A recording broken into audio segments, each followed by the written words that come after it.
영 귀가하지 못하게 됐습니다. MBC 뉴스 이재욱입니다.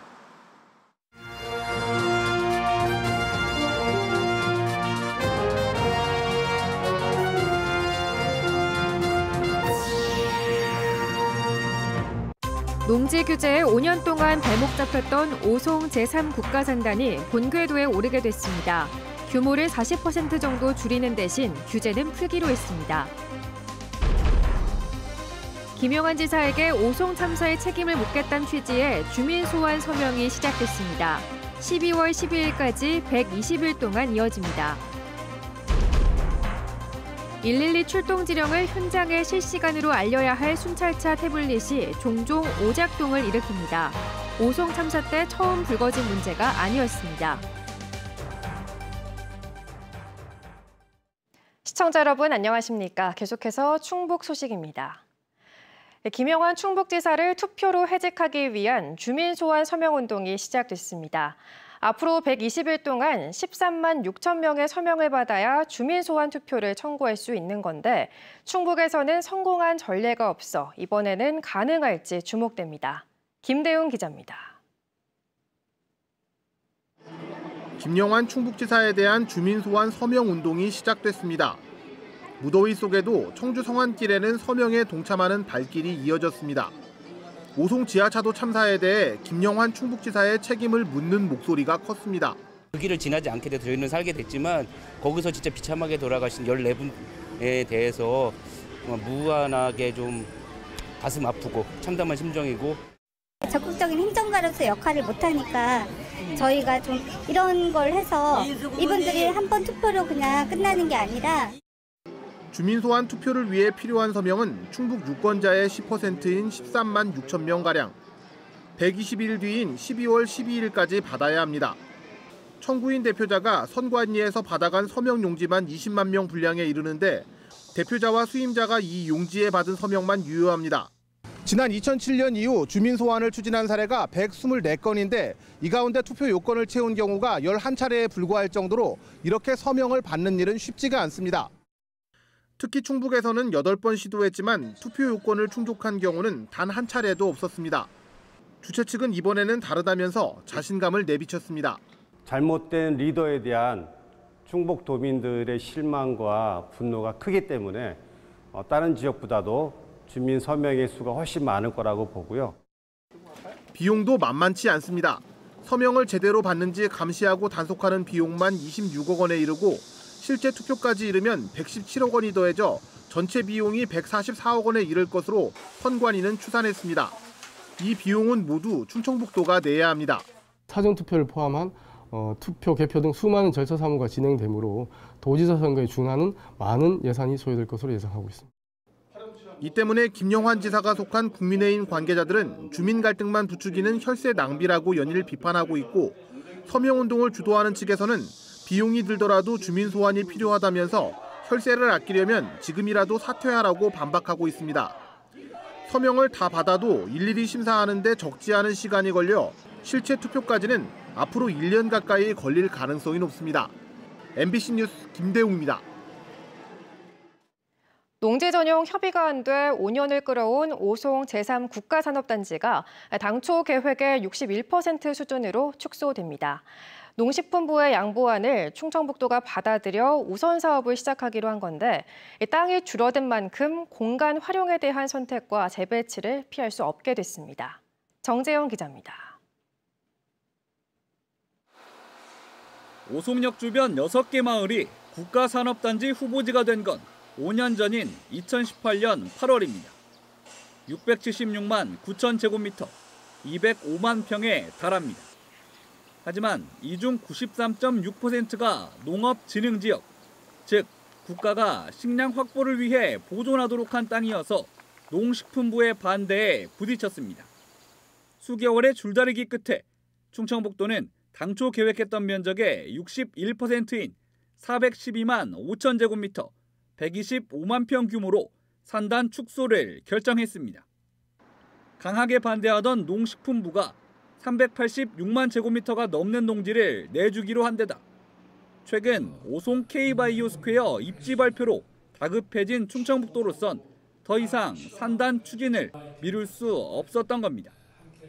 충청북도는 최근 10년 동안 해제된 농업진흥지역 가운데 최대 규모라고 설명했습니다. 원안대로 의사를 관철시키기는 현실적으로 어렵다는 한계점과 충북도의 최대 현안 과제인 K-바이오스퀘어의 신속한 추진을 위해 더 이상 협의를 늦출 수 없었던 점 등을 종합적으로 고려한 산단 면적이 크게 줄면서 당초 계획했던 입주 기업 수와 공간 등에 대한 재배치가 불가피한 상황. 특히 K-바이오스퀘어의 핵심인 바이오메디컬 캠퍼스 타운을 위해 카이스트가 요구한 땅은 전체의 약 18%를 차지하고 입주 의사를 밝힌 190개 기업이 요구한 땅 역시 이미 계획 면적보다 2배나 많았는데 이번 결정으로 줄 땅이 더 줄어든 겁니다. 기업을 선별해서 유치해야 된다. 그러니까 정말 바이오 산업을 이끌어갈 수 있는 그런 역할을 할 수 있는 앵커 기업을 유치해야 된다. 이런 생각을 갖고 있습니다. 정주 여건 개선을 위해 추진하던 2만 세대 규모의 주거단지 조성은 대폭 축소될 것으로 보입니다. 80만 평이 축소되면서 그런 정주 여건이나 이런 게 축소되고 또 이제 고밀도로 하면서 그런 부분은 어느 정도는 충족하려고 하고요. 산단 부지에서 제외된 나머지 39%의 땅도 논란이 예상됩니다. 개발을 이유로 2017년부터 토지거래 허가는 물론 개발과 건축 제한까지 3중 규제를 받아왔는데 보상 한 푼 없이 없던 일이 된 겁니다. 심지어 이 규제는 남은 땅이 산단 조성에 필요 없다는 최종 결론이 날 때까지 1년 정도 더 유지될 가능성이 높습니다. 우여곡절 끝에 대폭 축소된 오송 3산단. 내년 하반기 국토교통부의 최종 승인을 받은 뒤 2030년 준공을 목표로 추진됩니다. MBC 뉴스 정지영입니다. 청주와 보은을 잇는 국도 19호선 봉계터널 통제에 이어 우회도로에서도 낙석이 발생해 추가 통제됐습니다. 보은 국토관리사무소는 지난 12일 오후 3시 반쯤 보은군 내북면 이원리 지방도 575호선에서 40톤의 낙석이 발생해 해당 지점을 전후한 구간을 통제하고 산회 수안면 방향으로 우회할 것을 당부했습니다. 낙석은 모두 치웠지만 통행 재개 여부는 안전점검을 모두 마친 뒤 결정될 전망입니다. 올해 절반도 안 되는 충북교육청의 내년도 교사 임용 계획을 두고 교육계의 반발이 이어지고 있습니다. 청주교대 총동문회는 학력 인구 감소로 교대 존립이 크게 위협받는 상황에서 도심권 과밀학급과 작은 학교가 공존하는 지역적 특성을 고려하지 않은 인원 감축은 공교육의 질적 하락을 가져올 거라고 비판했습니다. 또 증원 검토가 이루어지지 않을 경우 전국 교대 9곳과 함께 집단행동하는 방안도 고려하고 있습니다. 도교육청이 발표한 내년 공립교사 채용 규모는 전체 182명으로 올해보다 200명 넘게 줄었습니다. 오송 지하차도 참사와 관련해 경찰은 참사 40분 전 장소를 특정하고도 출동하지 못했죠. 현장 경찰관은 순찰차 태블릿에 지령이 뜨지 않아 몰랐다고 말하고 있는데요. 실제로 자동으로 떠야 할 이 지령 내용이 세로 고침을 눌러야만 뜨는 현상이 나타났는데 이번이 처음도 아니었습니다. 이지연 기자가 보도합니다. 오송 참사 40분 전 112 상황실이 실제 출동 지령을 내렸던 오송 파출소 순찰차입니다. 2건의 출동 지령이 내려왔지만 실시간 이걸 안내해야 할 태블릿 PC에는 사건 내역이 없다고 떠 있습니다. 세로 고침을 누르자 그제야 사건 목록이 나타납니다. 지금 아무도 없는 상태에서 세로 고침하면 이제 나옵니다. 언제 내려올지 모르는 지령은 실시간 자동으로 모니터에 표기돼야 정상인데 실제는 그렇지 않은 겁니다. 화면상으로는 오작동 여부를 알 수도 없어 세로 고침을 누르지 않으면 새 지령이 왔는지 알 수도 없습니다. 오송 참사 40분 전 현장으로 달려가 교통 통제를 하라는 결정적 지령이 현장에서 증발했던 이유입니다. 전화번호라든가 신고자의 위치, 그다음에 신고 내용이 태블릿 PC에 현출이 되는데 그걸 못 보고 출동하는 경우가 생긴다는 거죠. 비단 이 순찰차 장비만의 문제가 아닙니다. 경찰서 내부망에는 지령이 한 번씩 들어오지 않아 재부팅하는 경우가 잦다. 주기적으로 껐다가 켜야 한다는 등 장비 문제를 지적하는 글과 댓글이 올라왔습니다. 날씨가 덥거나 그러면 이제 그 수납장 실내 온도가 높아지잖아요. 그런 경우에 그 태블릿 PC가 오류로 인해서 신고가 접수되지 않고. 이에 대해 경찰청은 순찰차 태블릿을 교체하거나 조사할 계획은 없다고 밝혔습니다.